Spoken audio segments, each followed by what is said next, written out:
You're listening to the Cyberwire Network, powered by N2K. Hey, Cyberwire Daily listeners, we're excited to be back on the feed.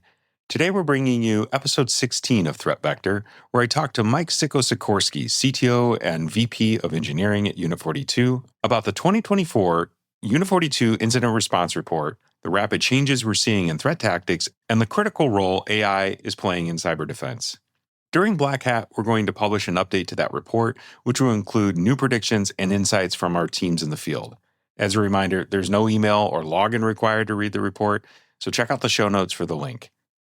I'll also be sitting down with Siko at Black Hat to continue this conversation. And I'll be talking with Kyle Wilhoit, Director of Threat Research, and Michael Goldstein, Director of Security Architecture and Research, about the talk that they'll be giving at Black Hat. I also recommend that you listen to episode 13, where Kyle shares insights into how generative AI is being leveraged by criminals and threat actors. He debunks some common fears and highlights the actual impact on the threat landscape. I highly recommend this episode. If you enjoy our content, subscribe to Threat Vector on Apple Podcasts, Spotify, or wherever you listen to podcasts. Okay, now on to the episode.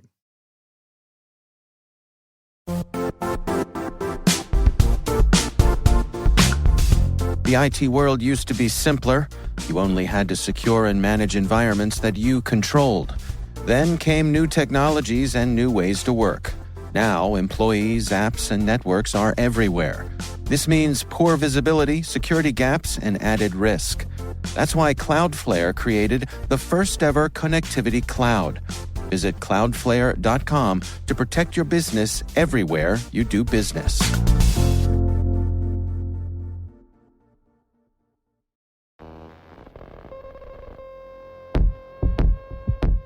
Do you have a favorite cybersecurity joke that you're willing to tell? No, I don't have a lot of cybersecurity jokes. I got to work on that. You want to hear one? Yeah, sure. My son's a drummer, and I was inspired the other day to change my banking password to hi-hat.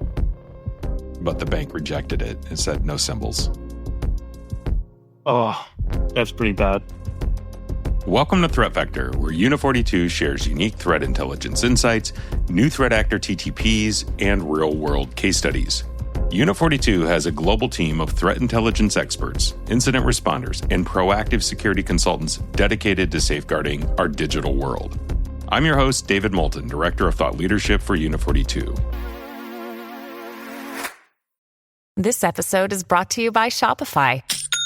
Forget the frustration of picking commerce platforms when you switch your business to Shopify, the global commerce platform that supercharges your selling wherever you sell. With Shopify, you'll harness the same intuitive features, trusted apps, and powerful analytics used by the world's leading brands. Sign up today for your $1 per month trial period at shopify.com/tech, all lowercase. That's shopify.com/tech.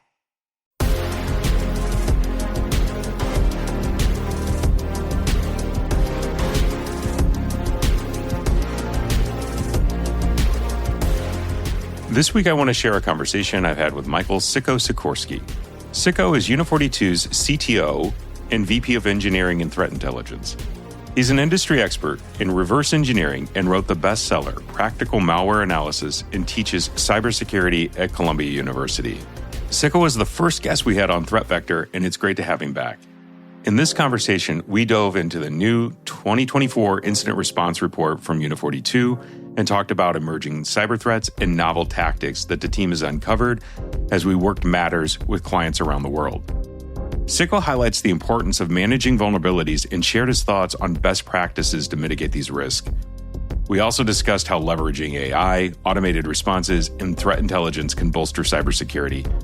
You can read the report or download a copy from our website. Here's our conversation. So, there were a couple of big themes that emerged from this edition of the report. First, speed matters. No big shock there, but we'll get into it in a second. Software vulnerabilities still matter. And, I think that given some of the news that we've seen recently, that's certainly the case. And then lastly, threat actors are becoming far more sophisticated.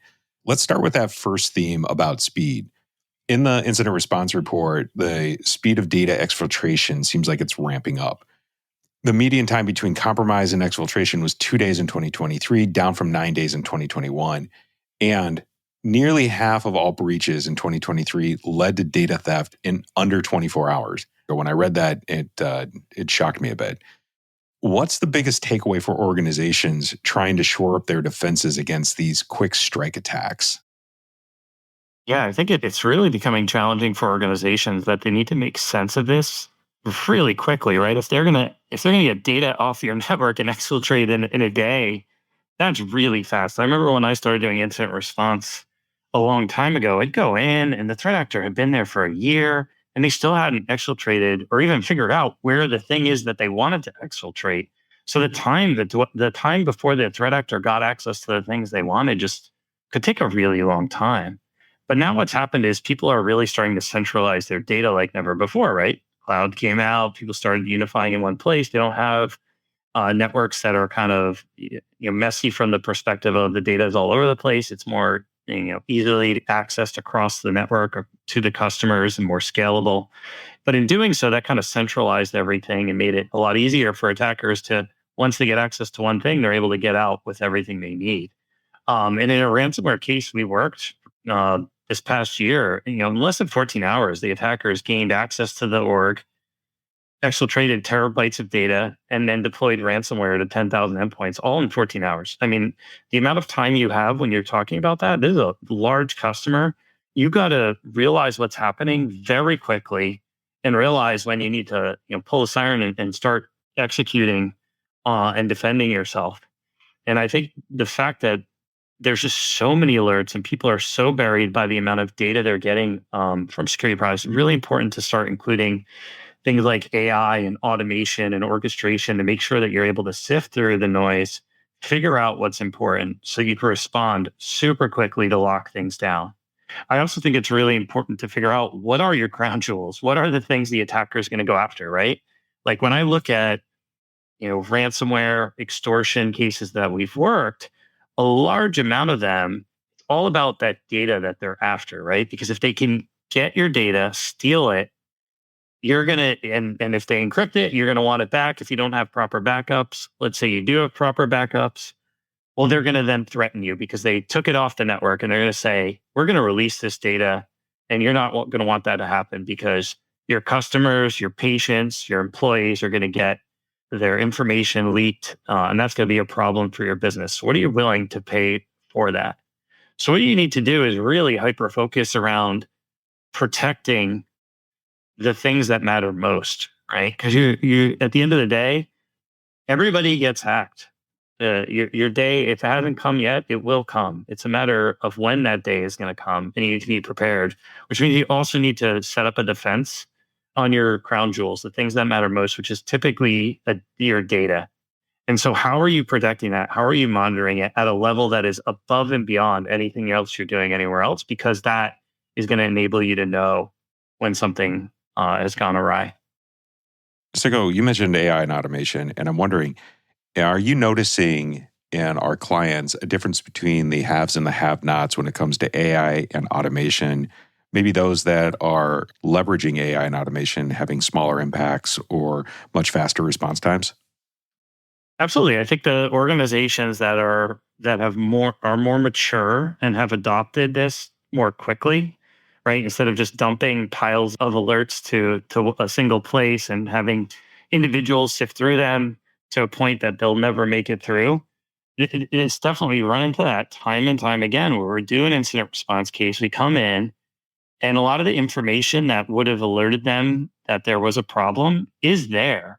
So it's not necessarily like, hey, they don't have the information they need to know that something bad was happening.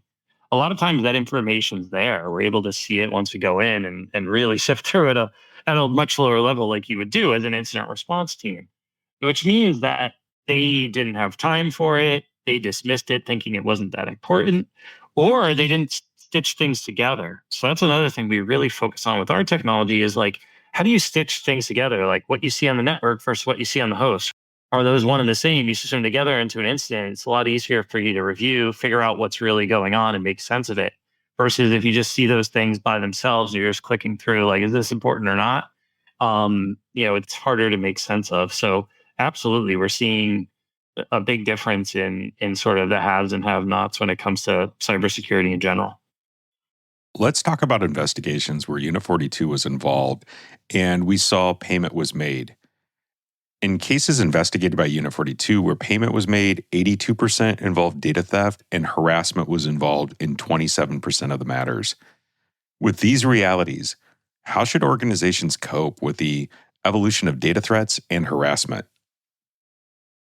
Yeah, and that's actually up from the year before. So last year we put out a report that where that trend started, and now it's just gotten really heavy, right? Like you mentioned, 82% of the times where we see ransomware extortion happening, data theft is included. Meaning, in the early days of ransomware, they came in, encrypted everything, and then asked you to pay for the key to get your data back.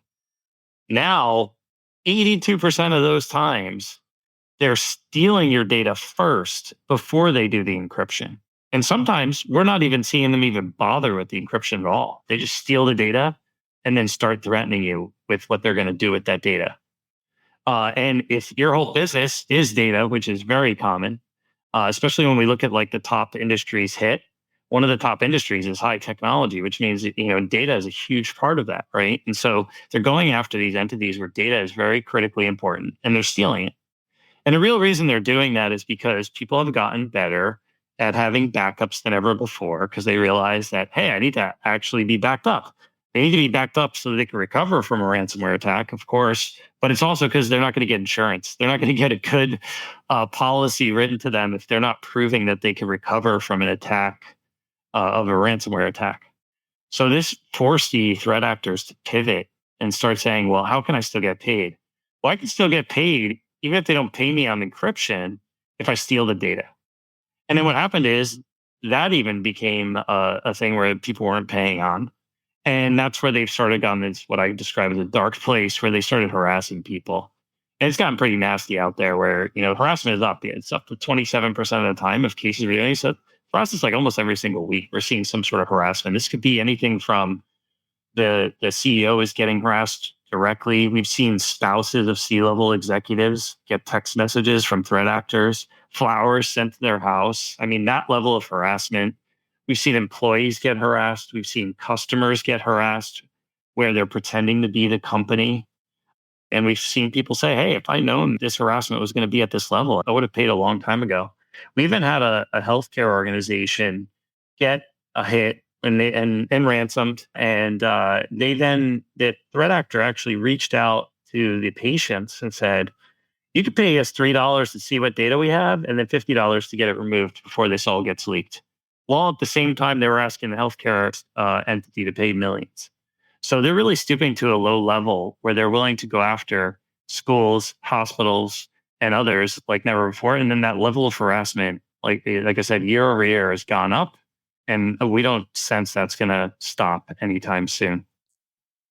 Do you have any recommendations for how to deal with the harassment, best practices to put in place, ways to add this to your playbook?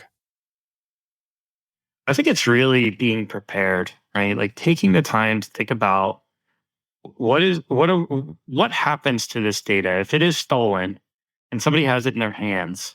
What is our playbook to deal with that? What is the value of it to us? What happens if they leak it? What could they do with our customer data? What could they do with our patient data? What could they do with our employee data? Thinking about all those different scenarios and being ready to what to do there. And I think another is making sure you have a good partner who knows the threat actors really well, to the point of I'll talk about us. It makes sense. Is we actually have ransomware negotiators on staff in Unit 42 who understand what the threat actors are willing to do. And if they're going to keep their promises, right? If they're actually going to follow through and do what they said they're going to do. And because we are involved with them a lot of the time, they know that they might see us again in another negotiation.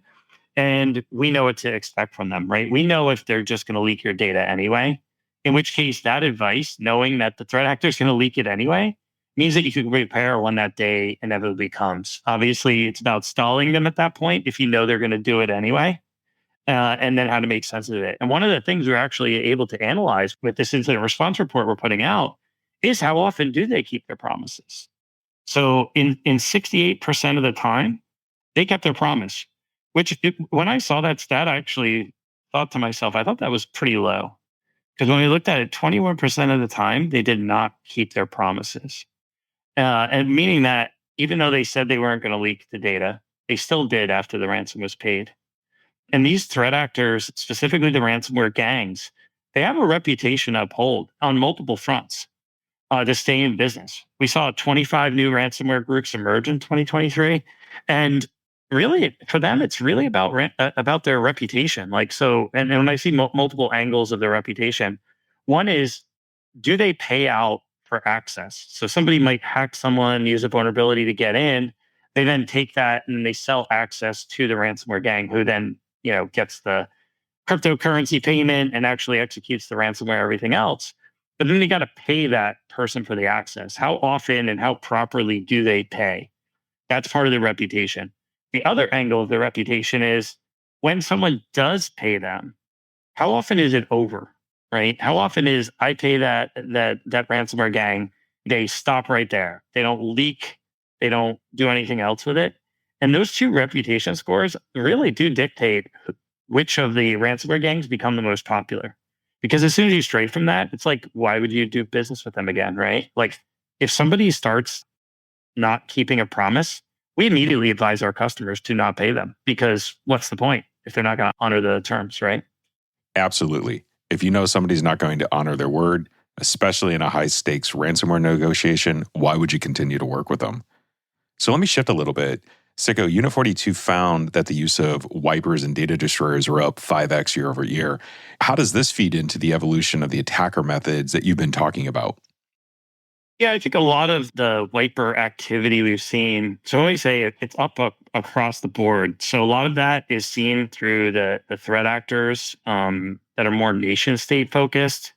So, and obviously we're dealing with a lot of wars and geopolitical situations around the world, to a point that, we have virtual war rooms set up for at least 3 to 4 of them right now that are just highly active. And we're seeing nation states really be willing to deploy them in order to cause damage and impact others' ability to do business. A lot of this is against, critical infrastructure, or things they perceive as the equivalent of critical infrastructure, and really focusing there.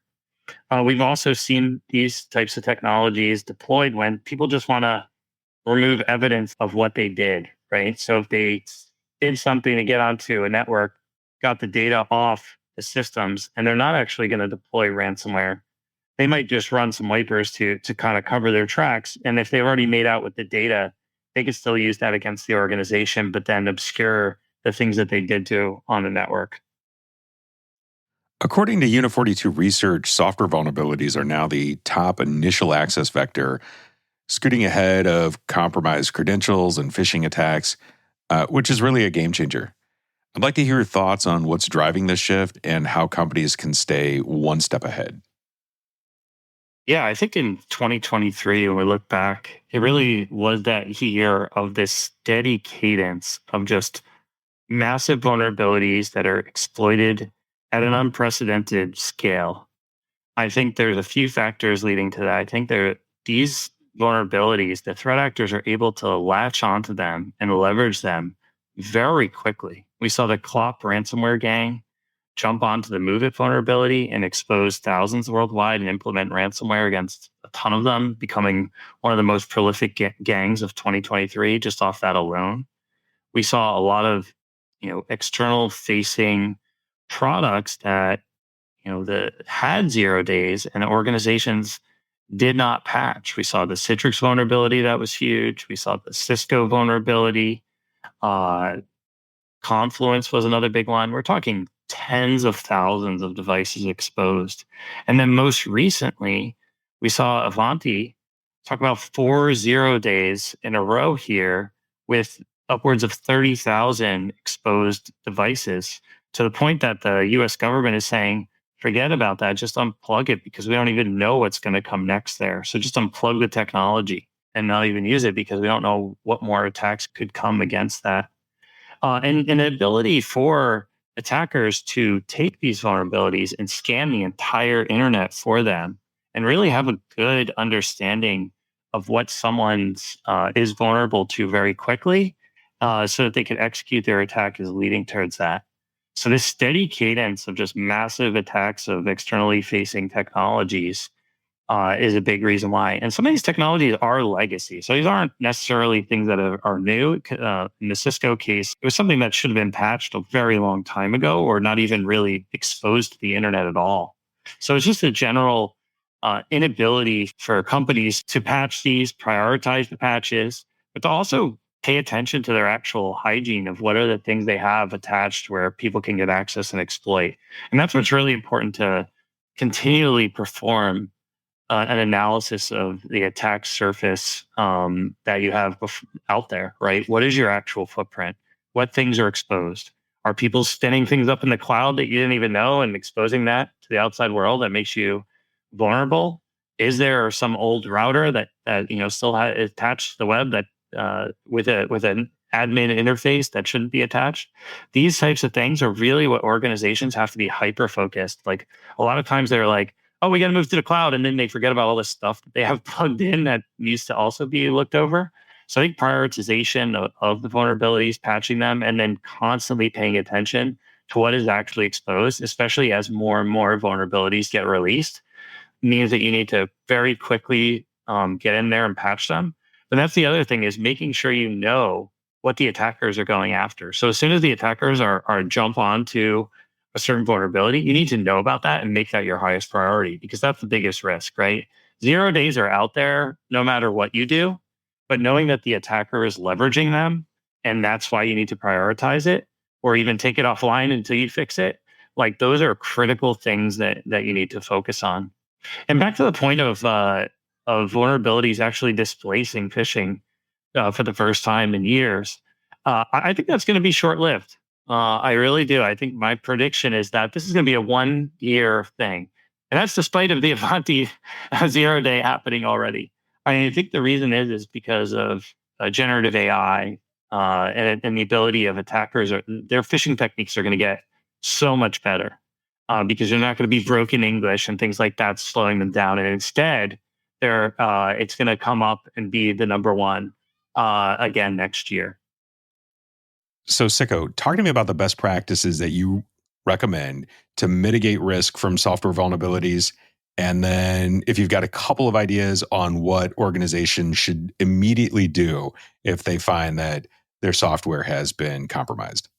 Yeah, I think you just need to make sure things are patched. I think that's been a forever problem in our industry, is like, how do you actually prioritize the patches? What is actually exposed? And I think that's where you do attack surface reduction, right? You figure out what is your attack surface, what are the places that they might come after you on, and make sure that you have an ability to actually, figure out which ones are the ones you need to remediate as fast as possible based on what's being exposed. Also, you can limit your exposure. Why do you have an admin interface to your routers exposed to the internet? Like you're just waiting for some 0 day to drop or something bad to happen, right? Like those should be taken down. So realizing that those are up and out there are a big part of this, right? I think about it as like, it's all about executing a plan, right? And when we talked about, the speed at which they're able to exfiltrate data, is like, are you ever going to eliminate all of the 0 days and all of your supply chain of everything you own? Probably not. But you could be prepared to figure out what to do, what happens after the fact, right? And I think that's where defense and depth come into play, right? Thinking about the different protections you have across the board, so that as the attacker is moving laterally, as they're logging into systems that they shouldn't, how are you catching them along the way in case they do use a 0 day to get in and you didn't have a chance to prioritize it, right? And that's where things like zero trust also come in. It's a way to limit the damage. If they don't have the proper permissions to get access to something, they're going to then have to escalate and be able to figure out a way around. That's another angle in which you could catch them, right? And that goes back to the point of AI and automations and orchestration, where you're taking all of this stuff that's coming in so that you can make sense of it quickly. And I think the last thing is, what is your plan, your incident response plan? So we talk about the Avanti 0 days that came out is you probably know if you got hit or not. But what is your playbook after that? What are the different things records you're going to pull? What are the different logs you're going to pull? What are the different things you're going to analyze? Who are you going to talk to about it to get their perspective on what are they seeing in attacks that are also going on? We've worked numerous cases for the Avanti 0 day. Talk to people like us who can give you advice of like, hey, we've seen this 10 other times. We've worked all these cases. This is what we're seeing in those cases. These are other things you need to look for. And I think that's where threat intelligence really comes into play is if you're learning from all these different incidents that you're seeing, you can really make sense of like, well, what does the attacker do after they exploited the 0 day, right? Because just knowing that 0 day, like you might have already been hit with it by the time you figured out that it's out there. So you need a plan to at least be able to dig in and leverage your relationships and partnerships to make sense of what actually is going on there. So I also think that, thinking about how to protect your data to the best of your ability is critically important, right? So things that are your crown jewels, be monitoring them, overly watching them to the point that you're going to really understand when something's not right or abnormal actually happening. So those are just some ideas that come to mind when it comes to what I recommend people thinking about when it comes to these vulnerabilities. Siko, the report covers various ways that threat actors are becoming more sophisticated. And we touched on that a little earlier as one of the major themes. And this includes the evolution of living off the land, where attackers are not just using the tools in the environment, but building their own land via cloud instances and VMs. What do you think of these tactics? And how can organizations best defend against them? Yeah, I think when we start to think about living off the land attacks, going back a few years now, was the threat actor would show up. A real popular one last year was Full Typhoon, where they'd show up and they live off the land, meaning they'd use tools that are native on the system. So things like PowerShell's installed in Microsoft Windows. So they would leverage PowerShell to execute an attack rather than drop malware on a system, which they might traditionally do, because PowerShell might be allowed to run on the system, but a piece of malware is not allowed to run. And so they would leverage different tools that are already on the system natively to execute their attack.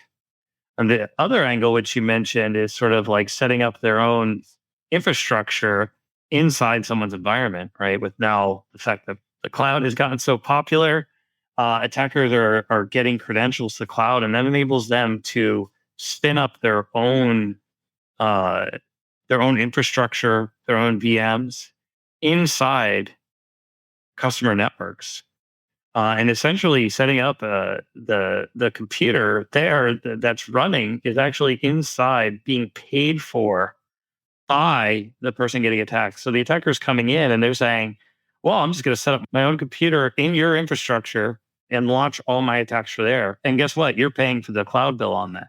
So you're essentially paying a cloud bill for the attacker to attack you, which is kind of crazy to think about. And that's where it's really important to figure out, what is happening in your cloud environments, right? Doing that discovery, doing the posture management things that you need to do to be able to catch when something unauthorized is happening very quickly and shutting it down and making sure it's gone. Because, people spinning up things inside your environment there's a cost to it, right? Because they can also start mining for cryptocurrency and everything else from that standpoint.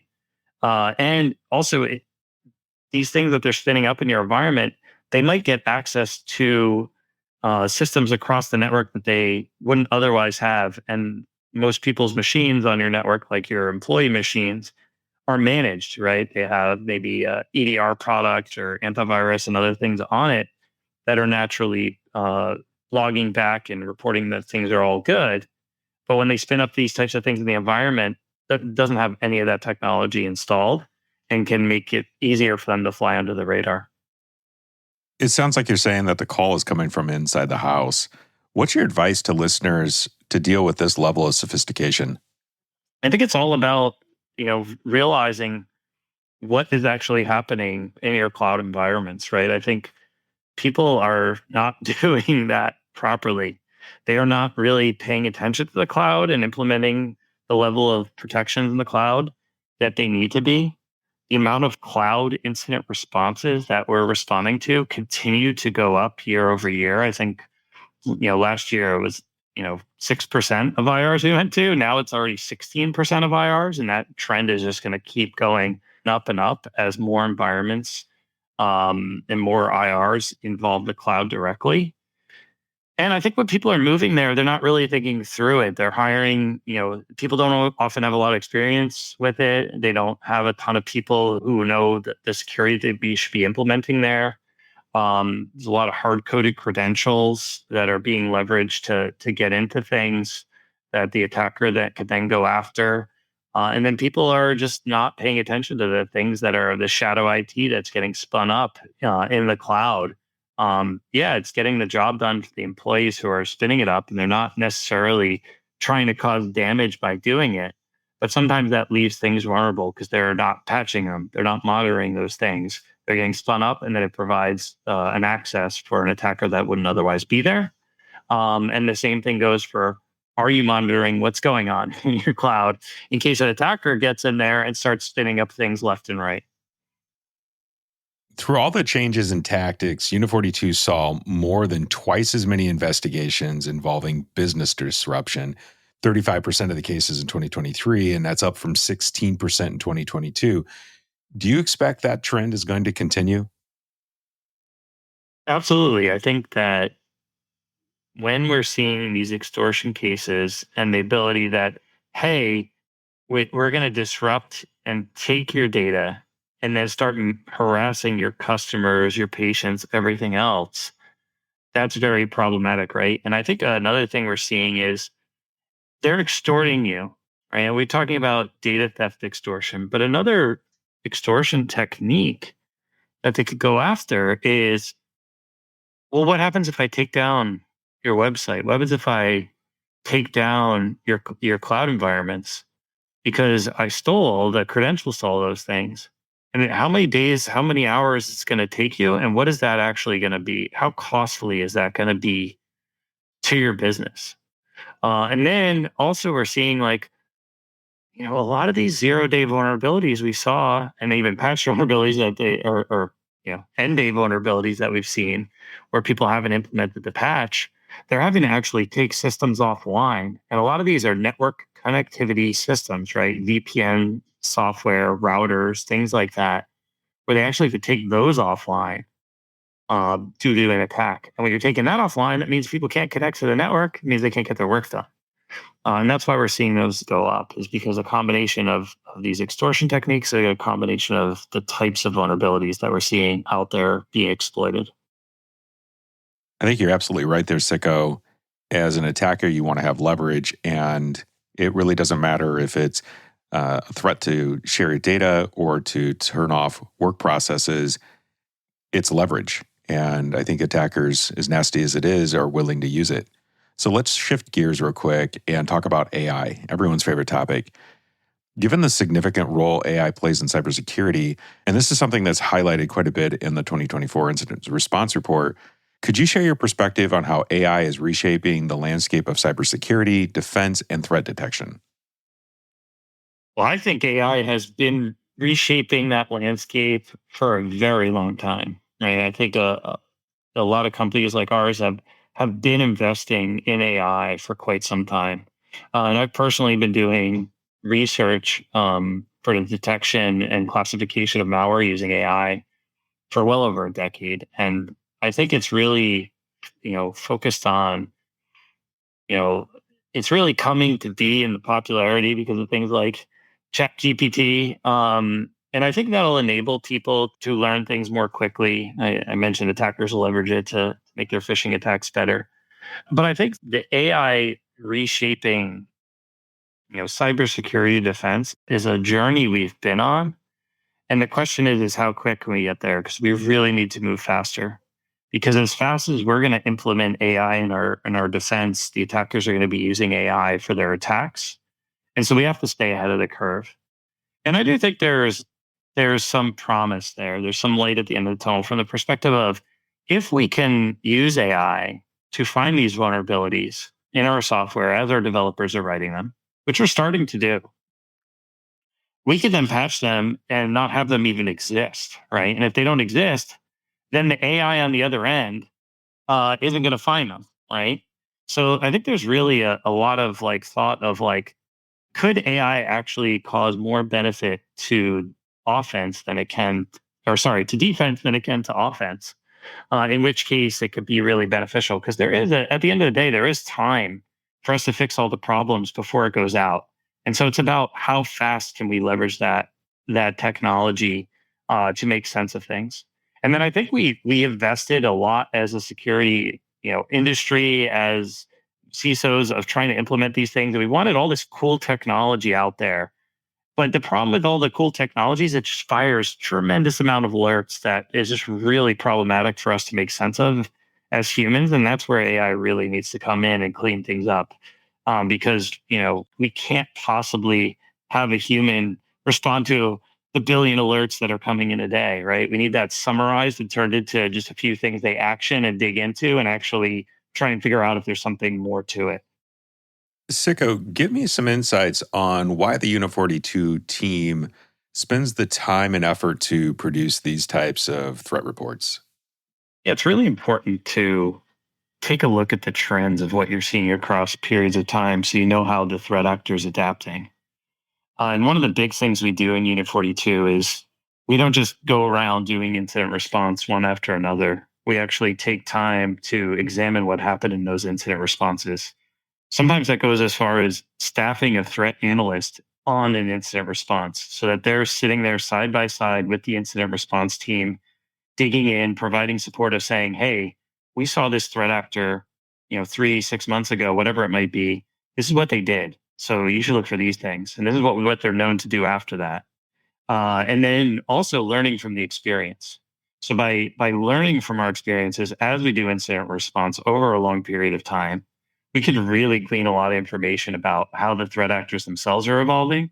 And then when we come into the next incident response that hasn't even hit our phone yet to call us in, it's almost like we know what to look for as soon as we come walking in the door. And when you take it a step back even further than the lower level attacker level, you can say, well, what do the trends look like across all incident response?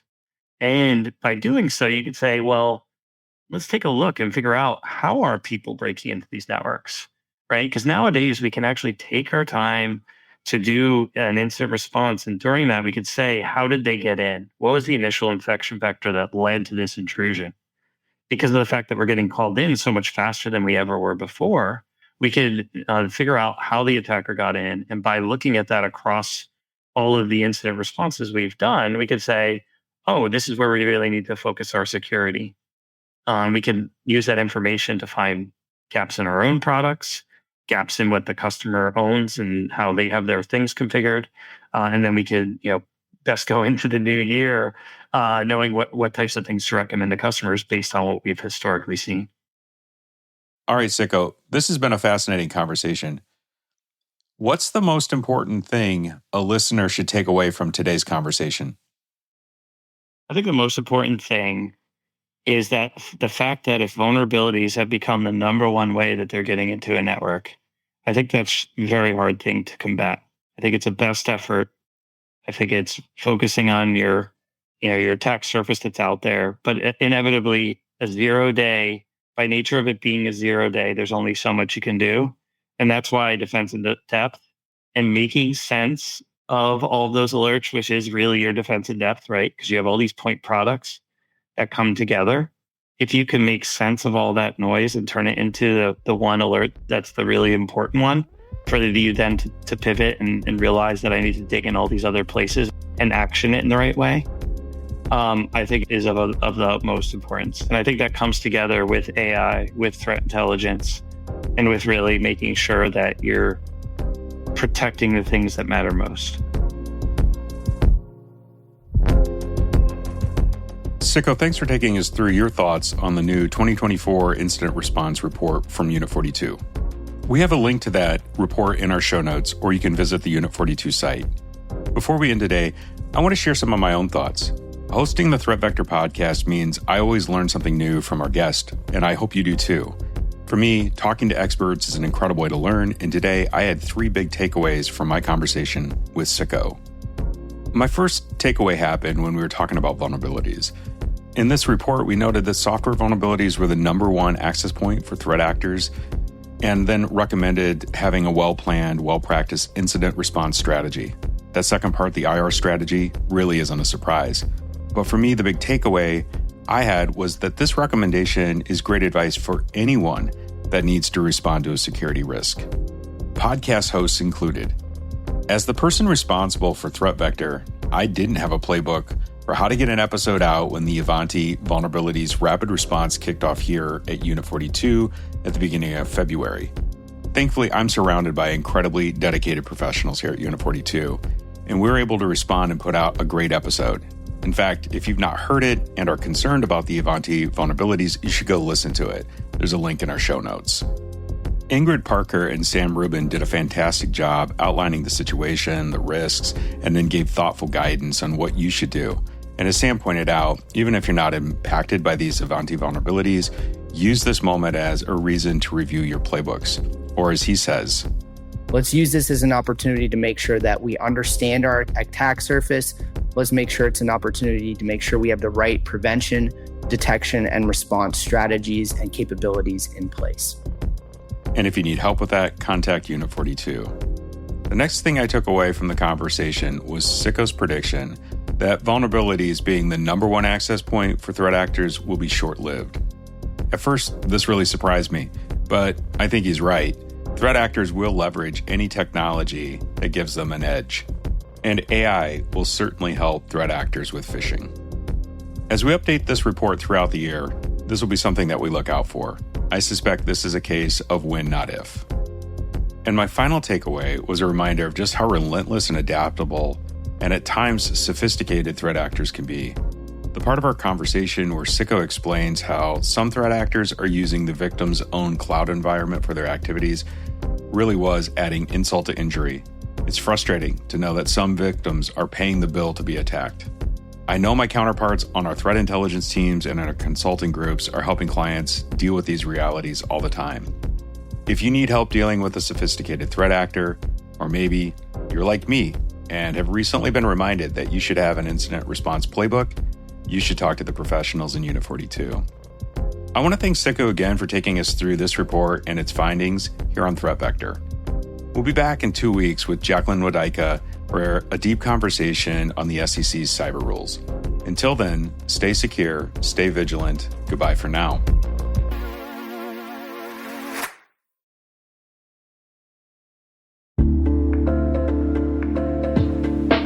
Attention all security professionals. Want real-time IP intelligence at your fingertips? Sign up for Scout Insight's free trial today. Get immediate insights into threats, search any IP with no training required, and enjoy intuitive graphical results. Whether you need to identify compromised hosts or enrich Splunk queries, Scout Insight has you covered. Don't wait. Accelerate your threat response now. Visit teamcumry.com/cyberwire to start your free trial.